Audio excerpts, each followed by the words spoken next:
오늘 은혜 받으실 하나님의 말씀은 마태복음 11장 28절에서 30절까지의 말씀입니다. 수고하고 무거운 짐진 자들아 다 내게로 오라. 내가 너희를 쉬게 하리라.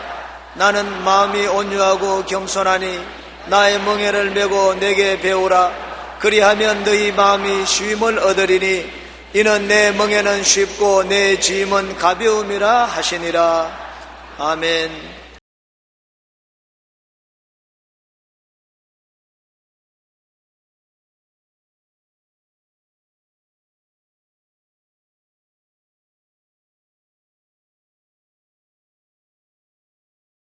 수고하고 무거운 짐진 자 내게 배우라는 말씀으로 은혜를 나누고자 합니다. 옛날 이스라엘은 밭을 갈 때 어미소 옆에 새끼소를 바짝 세워서 밭을 갈았습니다. 멍에는 어미소 목에 걸려 있고 새끼는 어미의 멍에 밑에 들어가서 함께 밭을 가는 것을 배우는 것입니다. 어미소가 힘을 내어서 멍에를 끌면 새끼소는 쉽고 가볍게 그 어미의 멍에 밑에서 따라가면 되는 것입니다. 주님께서 제 아들을 거느리시고 이 농부가 밭 가는 모습을 보시고 난 다음 그렇게 말씀하신 것입니다. 수고하고 무거운 짐진 자들은 다 내게로 오라. 내가 너희를 쉬게 하리라.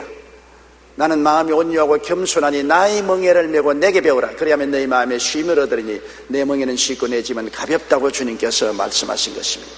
우리가 예수님의 멍에 아래 들어가기 위해서는 배워야 되는 것입니다. 주님께서 나의 멍에를 메고 내게 배워라. 그래야만 너희 마음에 쉼을 얻으리라고 말씀한 것입니다.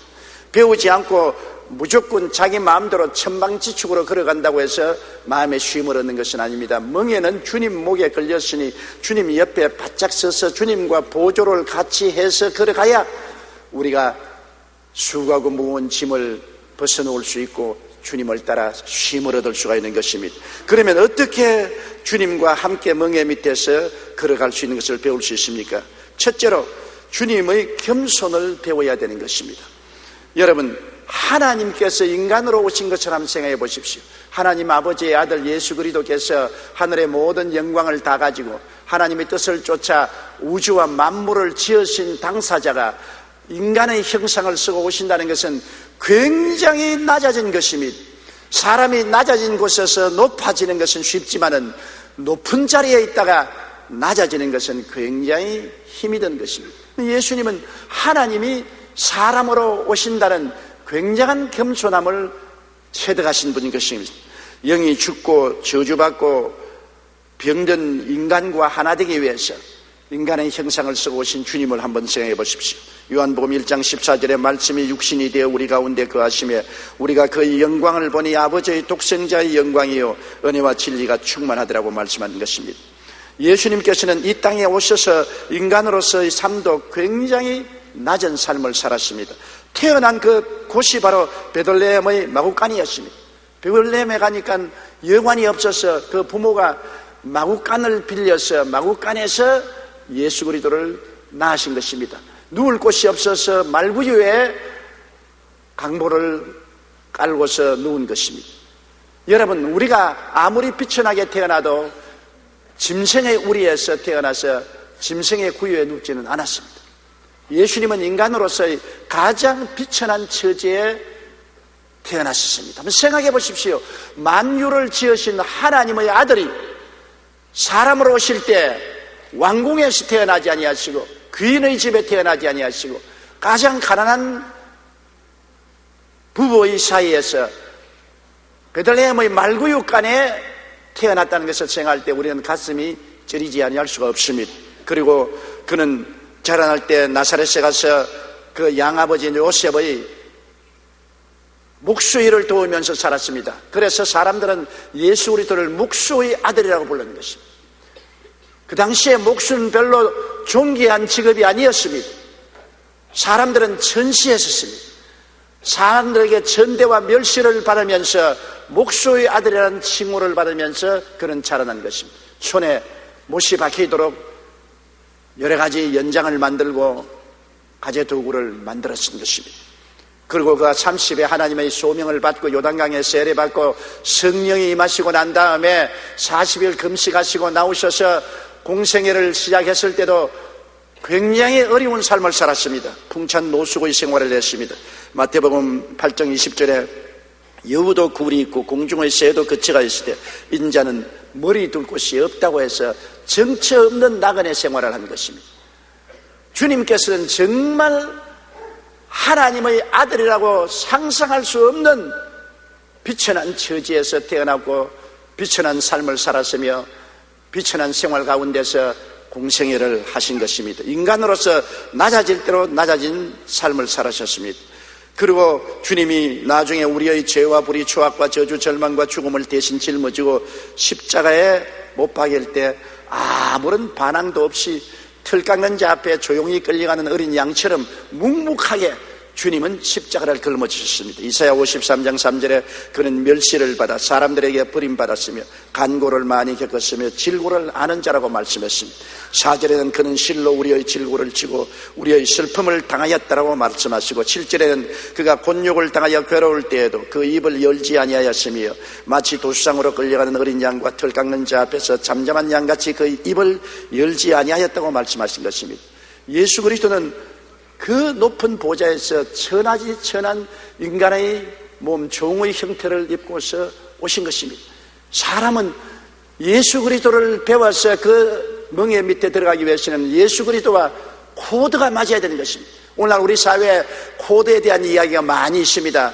청와대에도 코드가 맞는 사람이 들어가야 된다는 이야기를 신문에서 종종 읽습니다.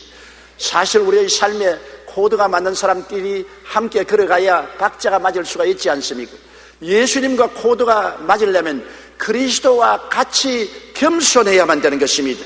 영국의 유명한 신학자 F.B. 마이어는 나는 하나님의 은혜의 선물이 여러 층으로 된 높은 선반에 있는 줄 알고 우리의 키가 높아질수록 그 여러 층의 것을 가질 수 있는 줄 알았다. 그러나 나는 이후에 깨닫기를 하나님의 은혜의 선물은 아래로 내려가면서 여러 층 되는 낮은 선반에 있는 줄을 알았다. 그러므로 이 선물들을 받으려면 내가 높아지려고 할 것이 아니라 더욱 나를 굽히고 내려가며 또 내려가기를 힘써야 된다고 그는 말한 것입니다.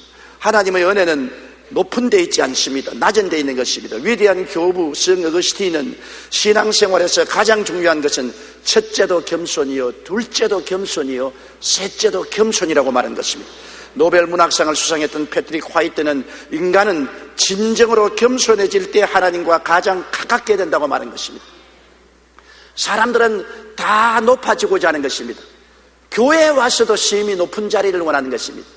나는 어떠한 교회는 성가대에 서로 들어가서 높은 자리, 사람들의 눈에 띄는 자리에 앉으려고 성가대원끼리 싸우고 다투고 박살이 나는 것을 본 적도 있습니다. 사람들 앞에 서면 뭐하며 뒤에 서면 뭐합니까? 하나님께 영광만 돌리면 되지. 사람들에게 자기를 나타내고 스스로를 높이려고 하기 때문에 분쟁이 생기는 것입니다. 왜 우리들 가운데 시기와 분쟁과 분노와 질투가 있는 것입니까? 서로 높아지려고 하기 때문에 앞선 사람을 시기하고 분노하고 모략하고 모함하기 때문에 그런 것입니다. 내가 스스로 낮아지면 그런 일이 없습니다. 여러분, 높이고 낮추는 것이 동해나 서나 남에서 오지 않고 하나님의 보호자로부터 온다고 성경은 말하고 있는 것입니다. 하나님이 높이시면 낮출 자가 없고 하나님이 낮추면 높일 자도 없는 것입니다.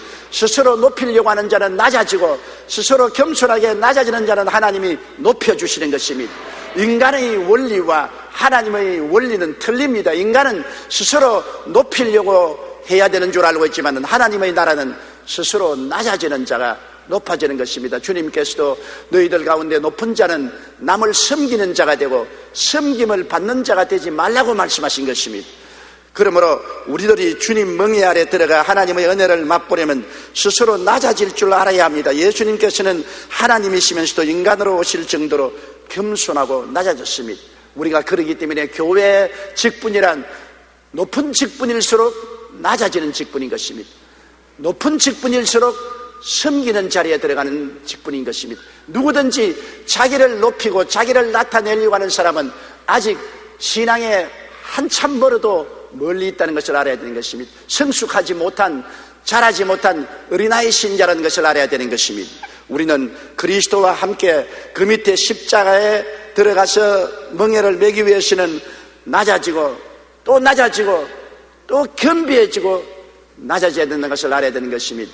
물은 높은 데서 낮은 데로 흐르지 낮은 데서 높은 데로 올라가지 않습니다. 하나님의 사랑과 은혜도 높은 데서 낮은 곳으로 내려오지 낮은 곳에서 높은 데로 올라가지는 않는다는 것을 알아야 되는 것입니다. 둘째로 예수님의 멍에를 베기 위해서 예수님께 배우기 위해서는 탐욕을 버리는 것을 배워야 되는 것입니다. 예수님은 탐욕을 버리셨습니다. 주님께서 요단강에서 세례받으시고 성령으로 충만하시고 성령의 이끄심을 받아 광야에 들어가서 40주 40야 금식하시고 줄이실 때 마귀가 와서 그를 시험했습니다. 하나님 아들이면 아들의 권능을 이용해서 돌을 변하여 떡을 만들어 먹으라고 말했던 것입니다. 마태복음 4장 3절로 4절에 내가 만일 하나님의 아들이거든 명하여 이 돌들로 떡덩이가 되게 하라. 예수께서 대답하여 이르시되 기록되었으되 사람이 떡으로만 살 것이 아니요 하나님의 입으로부터 나오는 모든 말씀으로 살 것이라 하였느니라 하시니, 이 말은 무슨 말입니까? 하나님의 아들의 권능을 사용하여 구복을 채우라는 것입니다. 육신의 정욕입니다. 오늘날 권능이 있고 지위가 있고 능력이 있는 사람들이 그 지위나 권능을 이용해서 사리 사욕을 채우는 일들을 우리는 비일비재로 봅니다. 우리 한국에 일어난 모든 부정부패가 낮은 사람들이 일으키는 것이 아닙니다. 높은 지위에 있는 사람들이 자기 지위를 이용해서 사리 사욕을 채우기 때문에 부정부패가 만연하게 된 것이겠습니다. 이것은 마귀가 언제나 그 길을 종용하는 것입니다. 너희 지위가 높으냐 권력이 있느냐, 지위와 권력을 이용해서 구복을 먼저 채워라. 이것을 바로 예수님께 적용해서 마귀는 예수님을 육신의 정욕을 통해서 타락시키려고 하는 것입니다. 그러나 예수님은 단호하게 마귀의 유혹을 물리친 것입니다. 사람이 떡으로만 살 것이 아니요 하나님의 입으로 나오는 모든 말씀으로 살 것이다. 말씀 중심으로 살지 육신의 정욕을 중심으로 살지 않겠다고 주님께서 선언하신 것입니다. 그러자 마귀는 안목의 정력으로 시험한 것입니다. 네가 하나님의 아들의 능력으로 명예를 얻어라. 어떠한 기사와 이적을 베풀도 좋으니 하나님의 아들이라는 능력을 가지고 명예를 얻는 것이 좋다. 사람들은 다 명예를 얻기 좋아하지 않습니다. 마귀는 마태복음 4장 6절 7절에 이렇게 말했습니다. 내가 만일 하나님의 아들이거든 뛰어내리라. 기록되었을 때 그가 너를 위하여 그의 사자들을 명하시리니 그들이 손으로 너를 받들어 발이 돌에 부딪히지 않게 하시리라 하였느니라. 예수께서 이르시되 또 기록하였을 때 주 너희 하나님을 시험하지 말라 하였느니라. 마귀는 예수 그리스도를 데리고 예루살렘 성전 꼭대기에 데려 올라가서 내려다보았습니다. 수많은 사람들이 예배 보기 위해서 인산인해로 모였습니다. 이 위에서 뛰어내려라. 너가 발이 돌에 부딪히지 않고 살뿐히 내리면 모든 사람들이 너가 하나님의 아들인 줄 알고 박수를 치고 너를 존경할 것이다. 너희 하나님의 아들이라는 권능을 사용해서 명예를 얻어라. 오늘 사람들은 명예를 얻기 위해서 자기의 일신을 파는 사람들이 많습니다.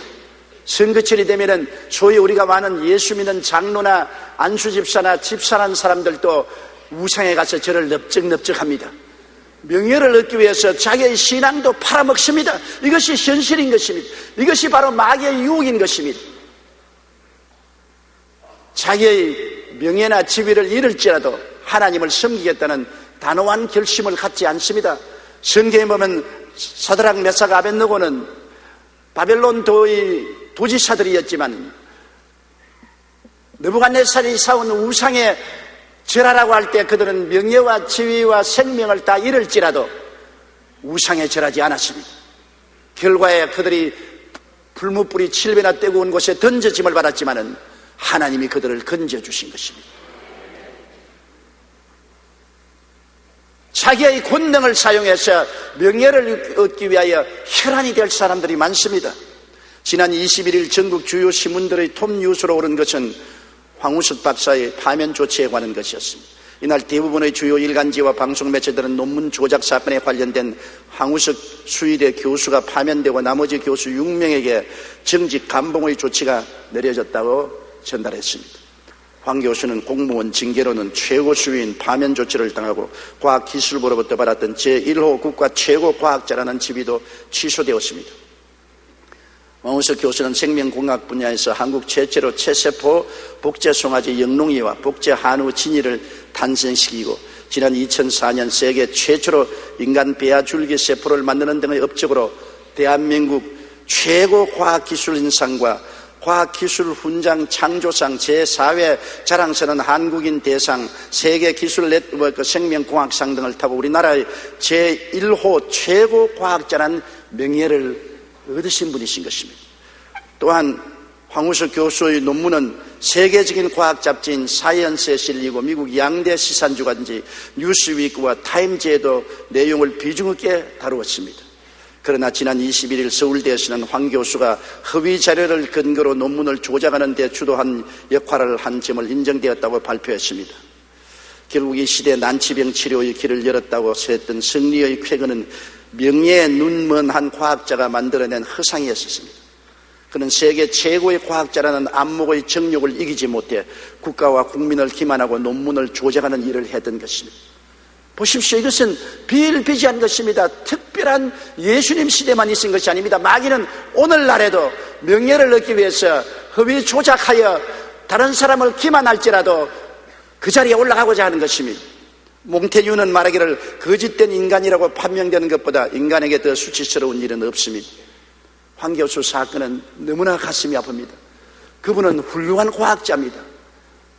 많은 성과를 내신 어른인 것입니다.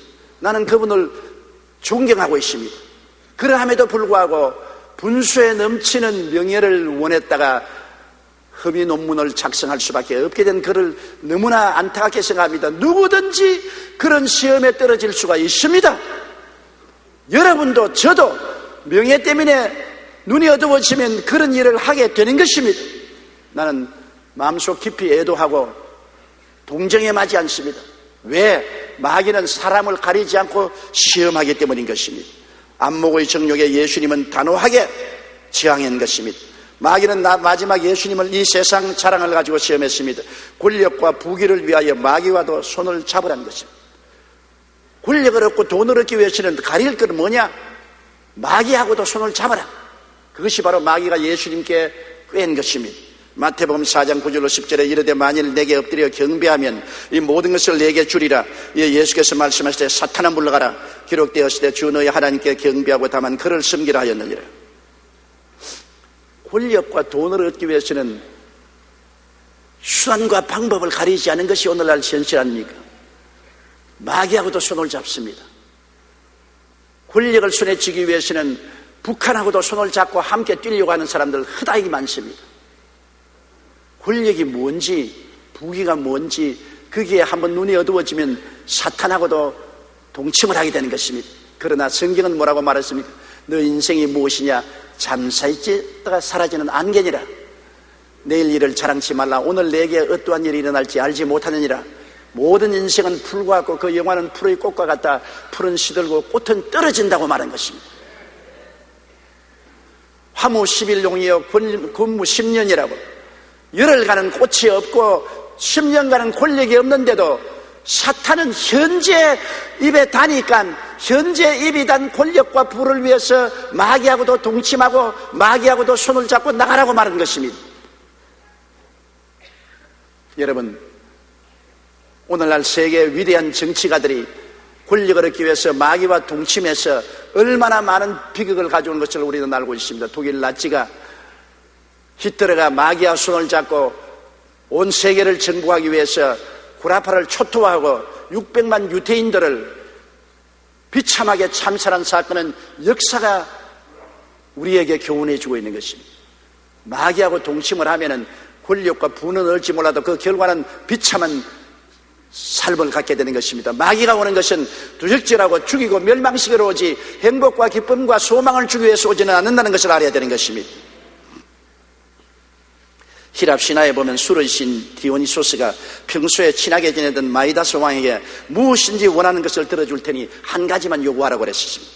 평소에 욕심이 많았던 마이다스 왕은 얼른 자기가 만지는 것은 무엇인지 황금으로 변하게 해달라고 부탁을 했습니다. 그러니까 디오니소스 신은 흔쾌히 소원을 들어주었다고 합니다. 집으로 돌아온 마이다스 왕은 시험 삼아 우선 정문의 바위에 손을 대보았습니다. 그러자 바위가 곧 황금 덩어리로 변했습니다. 그는 신이 나서 자기가 기르던 강아지를 만지니까 황금이 되고 공작새도 만지니까 황금이 되고 만지는 곳마다 금덩어리가 되니까 신바람이 나서 견딜 수가 없었습니다. 마이다스는 흥분해서 집에 들어오는데 그 집에서 자기가 가장 사랑하는 것이 외딸입니다. 눈에 넣어도 아프지 않은 외딸. 그 외딸이 오자 외딸을 끌어안고 얘야 우리는 이제 부자가 되었다. 내가 만지는 것마다 황금이 된다. 그러니까 외딸이 황금이 되어버리고 마는 것입니다. 세상에서 제일 간 부자가 되었지만은 그가 눈에 넣어도 아프지 않은 자기 사랑하는 외딸이 황금으로 변하고 마는 것입니다. 그의 탐욕이 무엇과도 바꿀 수 없는 소중한 딸을 하나 광물 덩어리로 만들고 마는 것입니다. 결국은 황금이란 탐욕이 자기 삶의 가장 귀한 생명같이 아끼는 딸을 광물 덩어리로 만들고 그 삶을 비극의 구렁텅이로 떨어지게 만든 것입니다. 탐욕은 우리에게 가장 좋은 것을 주는 것처럼 보이지만 실상은 모든 것을 파멸시킵니다. 예수님은 이것을 아시고 마귀가 주는 유혹을 단호하게 물리쳐 쓰는 것입니다. 린드버그를 하면 여러분 다 아시지요. 1930년 단발 프로펠러 비행기를 가지고 북태서양을 건너서 처음으로 파리에 안착시킨 위대한 비행사인 것입니다. 세계가 그를 영웅으로 받들었습니다. 얼마 후 그가 프랑스 파리를 방문하게 되는데 그의 방문 소식을 들은 한 담배 회사 사장이 이 기회를 위하여 자기 회사 담배를 선전하고자 해서 린드버그에 다가가서 담배 한 개배를 주면서 선생님이 담배를 손에 끼어도 좋고 입에 물어도 좋습니다. 한 번만 포수를 취해주면 그 값으로 사진 한 장에 5만 달러를 드리겠습니다. 그때 5만 달러는 엄청난 대금입니다. 그러나 린드버그는 웃으면서 고개를 설레설레 들었습니다. 선생님, 나는 침례받은 기독교 신자입니다. 나는 담배를 피지 않고 담배 광고도 원치 않습니다. 단호하게 거부했습니다. 이 기사가 전 신문에 다 났어요. 프랑스에 있는 성도들이 얼마나 감격을 하고 놀라웠던지 린드버그를 위해서 서로 성금을 해서 5만 달러가 아닌 10만 달러 성금을 붙여주은 것입니다. 마귀는 아주 달콤하게 이 세상의 자랑으로 유혹합니다. 그러나 예수님은 이 유혹을 단호히 거절했습니다. 우리도 예수님과 함께 멍에를 메고 주님을 따라가려면 탐욕을 버려야만 하는 것입니다. 여러분, 분수를 넘은 욕심이 탐욕인 것입니다. 나는 유똥치마를 입어야 적당한데 다른 사람이 최신형 실크 치마를 입었다고 해서 빚내서 치마를 입으면 그건 탐욕 아닙니까? 내가 실크 치마를 입을 수 있을 만한 능력이 있으면 탐욕이 아닙니다. 내 능력이 없는데 분수에 넘는 옷을 입으려고 해도 탐욕이고, 분수에 넘는 집을 살려고 해도 탐욕이고, 분수에 넘는 차를 살려고 해도 탐욕이고, 분수에 넘는 삶을 살려고 하면 탐욕이 되는 것입니다. 사람이 자기 분수를 지킨다는 것은 굉장히 중요합니다. 예수님을 따라가려면 내 분수를 알고 탐욕을 버리고 겸허하게 따라가야지. 예수님과 하나님조차 이용해서 내 육신의 정욕과 안목의 정욕과 이생의 자랑을 달성하려고 하는 사람들이 많이 있습니다. 이것은 절망입니다. 자기의 육신의 정욕, 안목의 정욕, 이생의 자랑이 자기의 신이 되고 자기의 우상이 되어서 그 신과 우상에 절하면서 하나님도 예수님도 자기 개인의 영달을 위해서 이용하려고 하는 사람이 얼마나 많습니까? 그 결과는 비극을 초래하고 마는 것입니다. 주님의 멍에 밑에 들어가기 위해서는 우리는 주님의 겸손함과 함께 탐욕을 저버린 것을 배워야 되는 것입니다. 분수에 넘치는 욕심은 단호하게 우리가 거부해야만 되는 것입니다. 셋째로 우리는 그의 순종을 배워야 되는 것입니다. 예수님의 삶 전체가 자기 아닌 하나님 섬기는 삶을 살았습니다. 예수께서는 내가 하는 말은 내 말이 아니요 아버지가 하는 말이요, 내가 하는 일은 내가 하는 일이 아니요 아버지께서 내 안에 사시는 일이요. 주님은 어느 심사 행동을 모두 다 하나님 중심으로 쓴 것입니다. 우리가 세상에 사는 동안은 내가 내 왕이지요. 그래서 인본주의적으로 써서 자기 마음대로 생각하고 말하고 행동하는 것입니다. 무엇이 크리스찬이 되는 것입니까? 크리스찬은 내 마음의 보좌에서 나를 끌어내리고 그 자리에 하나님 아버지와 예수님을 모시는 것이 우리 크리스찬인 것입니다. 야훼 하나님과 그 아들 예수 그리스도가 내 마음의 보좌를 점령해서 내가 먹고 마시고 일어나고 누우며 하는 모든 일을 하나님의 영광을 위해서 하는 것이 순종하는 삶인 것입니다. 우리 예수 믿는 신앙생활에 우리에게 많은 시련과 환난이 다가오는 것을 압니다. 왜? 나를 깨뜨리기 위해서 그런 것입니다. 나라는 자가 보좌에 당당히 앉아서 큰 소리 할 때 하나님께서 앉을 자리가 없습니다.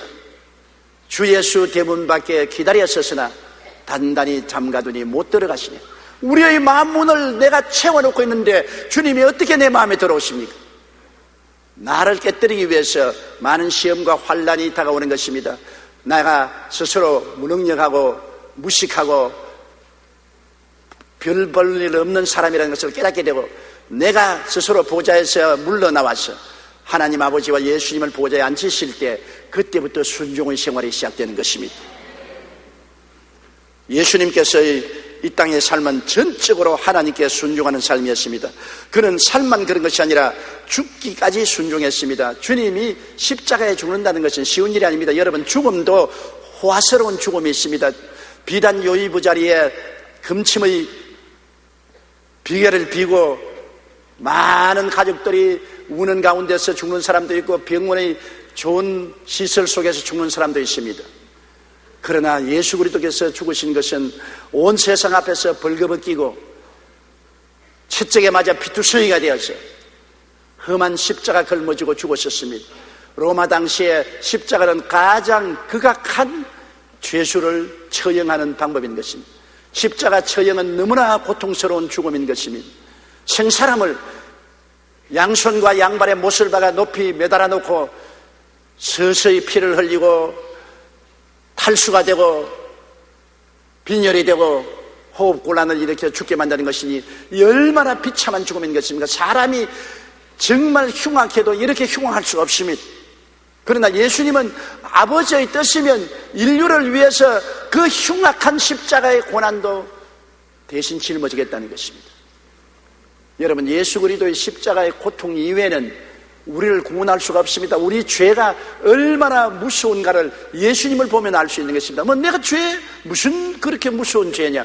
여러분, 우리 죄가 얼마나 무서워서 이를 청산하기 위해서는 하나님의 아들이 오셔서 십자가를 걸머지고 벌거벗고 처참한 고통을 겪어야 청산할 수 있는 죄니 죄가가 얼마나 무섭습니까? 그 죄를 걸머지고 인간이 그 죄를 스스로 선한 행위로 청산할 수 있다고 생각합니까? 인간의 선한 행위나 고행이나 수양과 도덕이 그 무지무지한 죄악을 청산할 수 없습니다. 인간은 죄짐에 눌려서 모두 지옥으로 떨어질 수밖에 없습니다. 그런 죄악을 예수님께서는 십자가에서 몸짓고 피 흘려 극한적인 고통을 당하면서 내가 다 이루었다 하시고 청산하신 것입니다.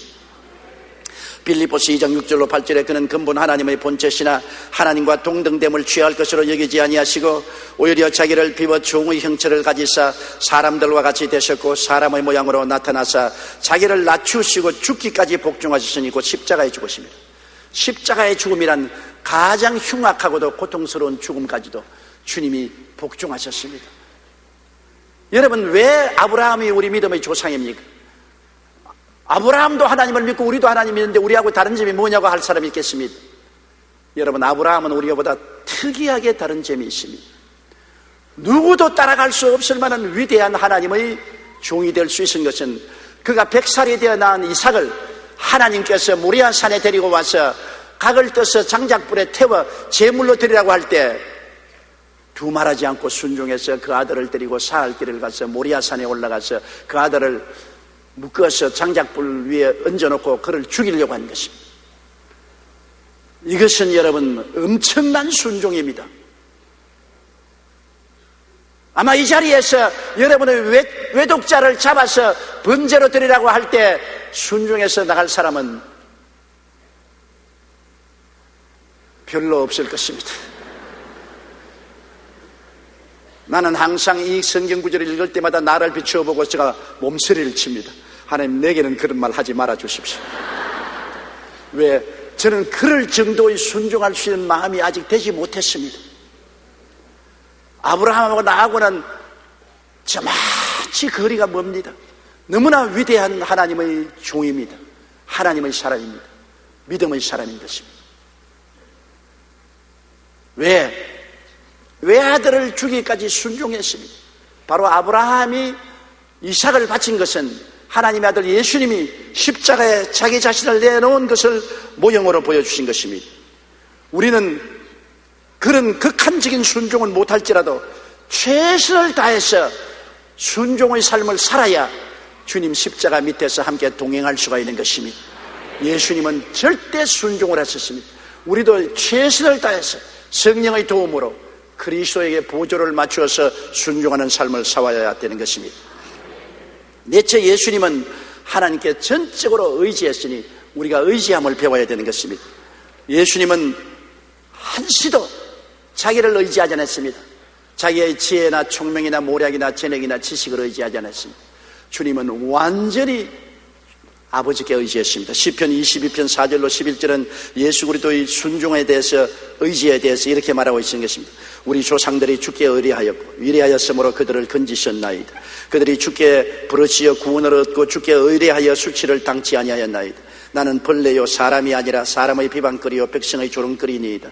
나를 보는 자는 다 나를 비웃으며 입술을 삐죽거리고 머리를 흔들며 말하되 그가 야훼께 의탁하니 구원하실 걸, 그를 기뻐하시니 건지실 걸 하나이다. 오직 주께서 나를 모태에서 나오게 하시고 내 어머니의 젖을 먹을 때 의지하게 하셨나이다. 내가 날 때부터 주께 맡긴 바 되었고 모태에서 나올 때부터 주는 나의 하나님이 되셨나이다. 나를 멀리하지 마옵소서. 환난이 가깝고 도울 자 없나이다. 주님은 십자가의 고통을 앞두고 전적으로 하나님께 의지했습니다. 살든지 죽든지 흥하든지 망하든지 성하든지 쇠하든지 저는 주님을 의지합니다. 그런 태도를 가졌습니다. 우리가 주님을 믿는다는 것은 뭡니까? 주님께 의지하는 것을 말하는 것입니다. 내 힘으로 스스로 구원할 것이면 왜 주님을 의지합니까? 내가 내 인생 살아갈 수 있는 지혜와 총명과 모략과 재능과 지식이 있으면 왜 주님께 의지합니까?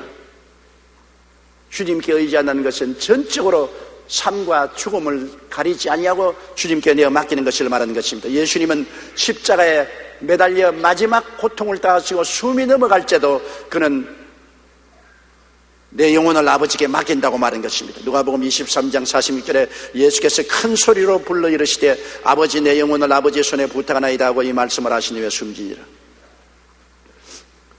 제 오스왈드 샌더슨이 쓴 평신도 사역자의 성장을 위한 20가지 영적 원리라는 책에서 스튜어드는 하나님이 찾으시는 사람에 대하여 이렇게 말하고 있습니다. 하나님이 당신의 나라를 세우시기 위하여 인간의 능력과 자신감이 아닌 약함과 겸손을 선택하신다는 것은 참으로 놀라운 일이다. 하나님은 우리가 평범하고 무력하고 결점이 많기 때문에 사용하시지 않은 것이 아니라 바로 이것들 때문에 우리를 사용하신다. 뭐 내가 능력이 많고 지식이 많고 유능하기 때문에 하나님이 택해 사용하는 것이 아닙니다. 능력이 없고 무지하고 연약하여 보잘것없기 때문에 하나님이 이런 빈 그릇을 택하여서 그에게 하나님의 능력으로 채워서 사용하시는 것입니다. 바울 선생도 고린도후서 12장 9절에 나의 약한 것들에 대하여 자랑하니라고 말씀하셨습니다. 예수님도 십자가에서 한없이 약해졌습니다. 스스로 자기를 구원할 수 없었습니다. 그는 하나님께 그 영혼을 맡겼습니다. 하나님은 어떻게 하십니까? 그를 맡으신 하나님은 사흘 만에 무덤에서 일어나게 하시고 만왕의 왕 만주의 주가 되게 만들어 주신 것입니다. 주님께 의탁하면 주님께서 책임져 주시는 것입니다. 영국의 여객선 스텔라호가 암초에 부딪혀 난파되었습니다. 거친 파도는 승객들이 탄 구명보도마다 삼켰습니다. 많은 사람들이 구명보도를 타시나 서로 살겠다고 발부둥 치는 바람에 보도가 기울어져서 모두 다 물에 빠져 죽었습니다. 그런데 12명의 여성이 탄 구명보트는 노가 없이도 계속 균형을 유지할 수 있었습니다. 그 보도에는 유명한 가수인 마가렛 윌리엄스가 타고 있었는데 그녀는 배가 난파되어 죽음 앞에 떨고 있는 승객들을 향해 여러분 이제 하나님을 의지합시다. 믿음의 증표로 하나님께 찬송을 부르십시다 하며 먼저 찬송을 인도하겠습니다. 찬송을 함께 부르니까 마음이 조용해지니까 살겠다고 부둥대지 않습니다. 고무보드에 모두 다 조용히 앉아서 찬송을 부르니까 마음이 차분해서 고무보드가 일렁거리지 않고 뒤집히지 않았습니다. 밤새도록 이 가수를 따라서 찬송을 불렀습니다. 아침에 순양함이 사람들을 구출하기 위해서 그 자리에 와서 차에도 거의 다 빠져 죽고 구출하지 못했는데 안개 속에서 찬송 소리가 들리기에 찬송 소리를 따라서 와보니까 12명의 여성들이 탄 구명보드는 물에서 뼈있고 가라앉지 않았었습니다. 그래서 모두 다 구출함을 받은 기사가 있는 것입니다. 그들이 구출함을 받은 것은 찬송을 부르고 하나님을 의지했기 때문에 구출을 받은 것입니다. 스스로 살겠다고 발버둥을 쳤으면 고무보드가 중심을 잃어버리고 물에 빠져버렸을 것입니다. 하나님을 의지하고 조용한 마음을 가지고 하나님을 예배하고 찬송을 부르기 때문에 밤새도록 그 고무보드는 기울어지지 않고 균형을 유지했고 결국은 순양함에 발견되어서 구출을 받을 수가 있었던 것입니다. 어떠한 고난이 오든지 눈에는 보이는 것 없고 손에는 잡히는 것 없는 망망한 바다 속에서도 우리가 전적으로 주님을 의지할 때 주님은 구원의 손길을 펼쳐주시는 것입니다. 기독교인들이 가장 애창하는 찬송가 중 하나가 363장입니다. 이 찬송가는 엘리사 호프만 목사가 성도와 상담한 후에 작사한 곡입니다. 하루는 아주 큰 시련을 당한 성도가 호프만 목사를 찾아와서 목사님, 저는 어떻게 해야 할까요? 근심에 쌓인 저는 무엇을 해야 할까요? 하며 울부짖었습니다. 호프만 목사는 한참 동안 그 성도의 사연을 듣고는 우리 주 예수 그리스도에게 모든 수고하고 무거운 짐을 맡기라고 간절히 격려를 해주고 기도를 해주었습니다. 그 성도는 밝은 얼굴로 이렇게 고백했습니다. 그래요 목사님, 이 무거운 짐을 나 홀로 질 것이 아니라 예수님께 맡기겠어요. 이 말을 들은 호프만 목사는 영감이 떠올랐습니다. 성도가 돌아간 후 곧 바로 펜을 들어 찬송시를 짓기 시작한 것이 바로 찬송가 363장입니다. 예수님은 그의 삶을 전적으로 하나님께 의지했습니다. 우리가 주님 멍에 밑에 들어가서 주님과 함께 동거하기 위해서는 전적으로 하나님 아버지와 예수님께 우리 일생을 맡기고 의지하는 마음의 태도를 가져야 되는 것입니다. 내가 살든지 죽든지 흥하든지 망하든지 성하든지 세하든지 눈에는 아무 증거 안 보이고 귀에는 아무 소리 안 들리고 손에는 잡히는 것 없어도 아버지와 주님의 성실하심을 바라보고 그를 의지하고 따라갈 때 주님과 함께 멍에 밑에서 행할 수가 있는 것입니다. 주님은 십자가의 멍에를 목에 메시고 우리의 짐을 짊어지셨습니다.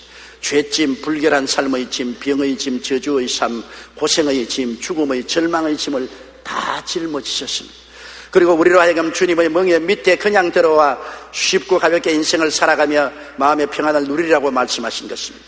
그러나 주님의 멍에 밑에 들어가기 위해서는, 주님을 따라가기 위해서는 정말로 주님과 코드가 맞아야 되는 것입니다. 여의도 순복음교회 조용기 목사와 같이 일하고 싶은 주의 종들은 저와 목회 코드가 맞아야지, 저하고 목회 코드가 다르면 저와 함께 일하지 못하지 않습니까? 주님의 멍에 밑에 주님과 함께 걸어가기 위해서는, 그 멍에 밑에 들어가기 위해서 겸손을 배워야 됩니다. 탐심, 욕심을 버리는 것을 배워야 됩니다. 순종을 배워야 되고 전적으로 의지함을 배울 때 우리는 주님과 함께 동행할 수 있고 주님 십자가 밑에 들어가서 쉽고 평안하게 우리의 삶을 금세와 영원한 내세까지 살아갈 수가 있는 것입니다. 다 같이 고개서 기도드리겠습니다. 사랑이 많으신 우리 하나님 아버지, 예수님께서는 수고하고 무거운 짐진 자들은 내게로 와서 내게 배우라고 말씀하셨습니다. 배우지 않고는 함께 멍에 밑에 걸어갈 수가 없사옵니다. 주님과 보조를 맞추는 것을 배우게 하여 주시옵소서. 우리 주님과 보조를 맞추기 위해서 겸손을 배우고 욕심을 버리는 것을 배우고 순종을 배우고 하나님께 전적으로 의지하는 것을 배워서 나가게 도와주시옵소서. 예수님 이름으로 기도드리옵나이다. 아멘.